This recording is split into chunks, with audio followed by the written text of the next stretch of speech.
Bonjour et bienvenue dans ce nouveau podcast de l'UNSA Fonction publique. Avec Luc Faré, son secrétaire général, nous allons parler aujourd'hui de l'actualité plutôt chargée en cette fin d'année. Bonjour Luc. Bonjour Eric. Je souhaite débuter ce podcast en exprimant mon émotion après la catastrophe liée au passage de Chido sur Mayotte. Je souhaite apporter un soutien moral à tous les Mahorais et à tous ceux qui vivent ce drame, à tous ceux qui ont perdu un proche. Les secours s'organisent et je sais que tous les moyens de la France sont mobilisés. Les agents publics, policiers, pompiers, gendarmes, soignants, agents des collectivités, pour ne citer que quelques-uns, agissent sans relâche. Tous travaillent pour sauver et soigner, pour sécuriser et rétablir les services publics. Je pense à l'eau, aux routes, à l'électricité. Mais j'ai aussi entendu le préfet de Mayotte qui s'attend à un bilan humain très lourd. Les nouvelles de Mayotte que j'ai reçues de ceux qui ont vécu Chido montrent leur soulagement d'être en vie. Cela a dû être terrible.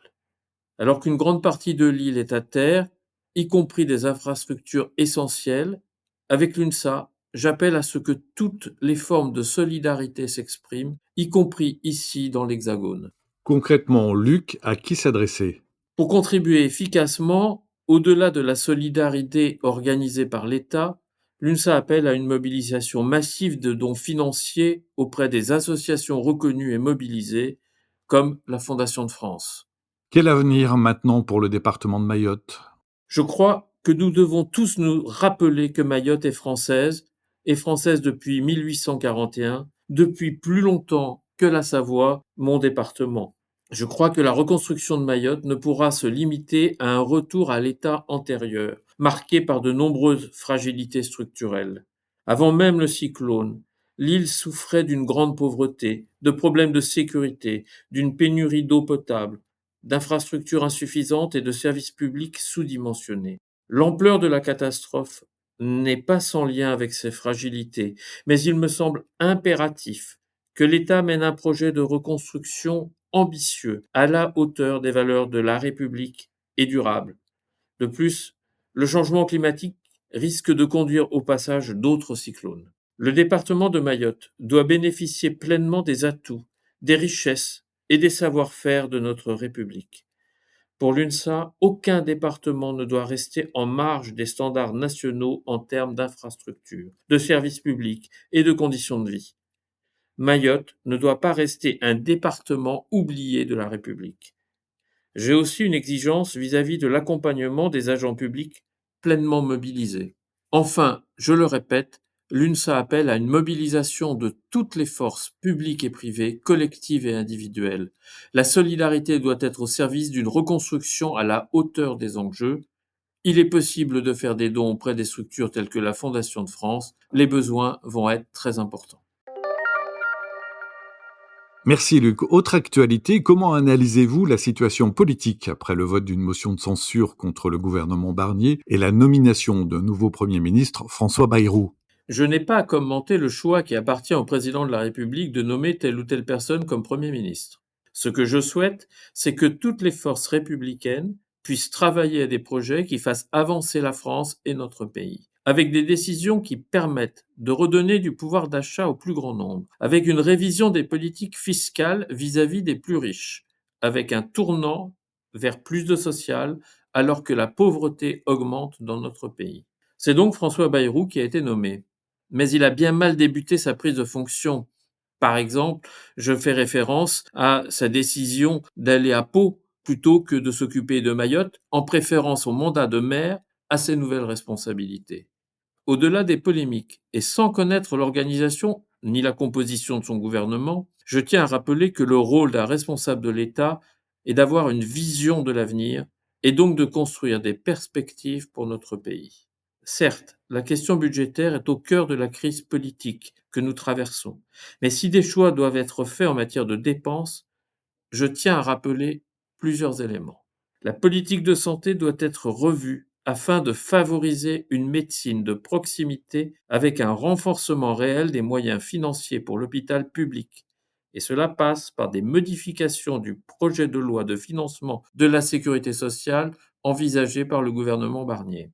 L'avenir se prépare dès aujourd'hui et nous devons accepter de parler du rôle de l'État dans les investissements. Nous pensons à l'UNSA qu'il faut investir dans la recherche, investir dans l'éducation, investir dans la formation, dans la lutte contre le changement climatique. La sécurité et la justice sont au cœur du bien vivre ensemble dans notre société. Nous pensons que la justice, la police et la défense doivent être aussi des priorités. Enfin, le renforcement des politiques au plus près des citoyens passe par une nouvelle réflexion sur les moyens budgétaires donnés aux collectivités locales. Le 5 décembre dernier, l'UNSA Fonction publique a participé à une journée de mobilisation et d'action. Pouvez-vous en tirer un premier bilan? Oui, cette journée du 5 décembre a été un succès, avec des taux de grévistes assez forts dans toute la fonction publique. C'est l'une des plus fortes journées de mobilisation de ces dernières années sur des sujets spécifiques à la fonction publique. Pourquoi? Les annonces de Guillaume Kasbarian, ancien ministre, contre les agents publics malades sont apparues comme étant des mesures punitives, doublement punitives. Vous êtes malade, votre médecin vous arrête et vous perdez une partie de votre salaire. Avec l'instauration de 3 jours de carence, de fait de 2 jours supplémentaires par rapport à la réglementation actuelle, et avec une baisse de 10% de la rémunération pendant les autres jours de votre arrêt de maladie, un agent rémunéré 2200 € par exemple aurait perdu plus de 200 € pour un arrêt de 10 jours. C'est profondément injuste. Ces mesures se sont ajoutées à la non-application de la garantie individuelle de pouvoir d'achat mise en place sous la présidence de Nicolas Sarkozy et à une perte de pouvoir d'achat importante depuis 2021 avec des hausses de la valeur du point d'indice 2 fois moins rapides que celle de l'inflation en 2022 et 2023. Et en 2024, aucune mesure salariale. Dans ce contexte, les oukases du ministre Kasbarian sont devenues des provocations qui ont fait déborder un vase bien plein. Pourquoi avoir maintenu cette journée alors que le gouvernement Barnier était tombé et annulé donc ses décisions? Certes, l'Assemblée nationale a voté la motion de censure, mais ces projets ne vont pas disparaître totalement. Pour l'heure, ils sont toujours sur une étagère et nous ne voulons pas, à l'UNSA Fonction publique, qu'ils soient réintroduits dans la loi de finances 2025, qui sera bien votée à un moment donné ou à un autre. La réussite du 5 décembre se double du succès de notre pétition adressée à Michel Barnier, mais que nous remettrons au nouveau Premier ministre. Elle demande la suppression de ces mesures et l'amélioration des rémunérations. Avec 52 500 signataires, c'est la pétition la plus signée dans l'histoire récente de l'UNSA Fonction publique. Comment envisagez-vous la suite, Luc? L'UNSA Fonction publique reste mobilisée dans ce contexte incertain. Elle a décidé de lancer la semaine dernière une opération carte de vœux au futur Premier ministre. Elle est devenue vœux à François Bayrou, lui rappelant cette exigence que, je répète, les agents publics engagés auprès des citoyens doivent être reconnus et respectés. Plusieurs milliers de cartes ont déjà été envoyées. J'appelle tous les agents à le faire à partir du site de l'UNSA Fonction publique. Et l'abandon définitif de ces mesures est un des éléments importants d'une confiance retrouvée entre les agents et leurs employeurs.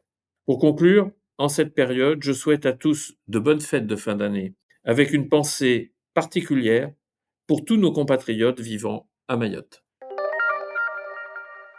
Merci Luc Faré. Bonne fête également à tous. Merci à tous de votre fidélité à ce podcast que vous êtes de plus en plus nombreux à écouter. Abonnez-vous pour le recevoir tous les mois. N'hésitez pas à nous laisser vos questions, vos commentaires sur le site de l'UNSA Fonction publique.